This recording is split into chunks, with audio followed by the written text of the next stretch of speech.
You don't believe what he said.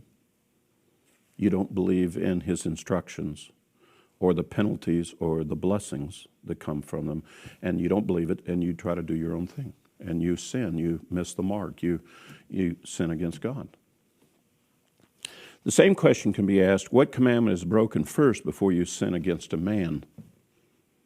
Remembering sin originates from the heart.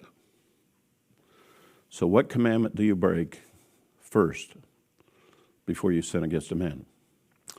It's the 10th one. You covet something. Coveting is something that happens in your heart. You covet his wife. You covet his property. You covet his lifestyle. You covet something he has. You want that. And as a result of wanting it and coveting it too much, you commit adultery, you steal, you lie, and you bear false witness, and you do all that other nonsense to other people. Quite honestly, if you could focus in on, are you ready? If you could focus in on loving God and believing in him so powerfully, it would keep you from sinning against God. If you could focus in on caring for your neighbor instead of coveting your neighbor and his things, that would keep you in good stead with regard to men. Therefore, the two greatest commandments are to love the Lord your God with all your heart, with all your soul, with all your might, which means believe in him. And the second one is like unto the first, you shall love your neighbor. Loving your neighbor means that nothing would originate in your heart to his harm. You would love him, not seek ways to harm him, not covet things he might have.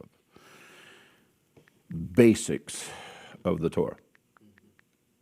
I want to share something rather interesting with you. Not only did this fellow in the debate not able to answer the questions, but at the moment that I answered those questions, the audience turned against his position. All of a sudden, the audience said, wait a minute. What that guy just said there, that's true. That's truth. And by the way, there it is in the law. There's the truth. By the way, that's exactly what the Yeshua taught. That's the truth. He didn't come teaching something different. He taught exactly what the law is. So where do we get this idea the law of Moses went away and been dismissed? Yeshua didn't dismiss the law of Moses. By the way, let me take you to another specific passage where Yeshua addresses that specifically. Matthew chapter 5. And I'm sure you've heard these verses before, all of you in the audience.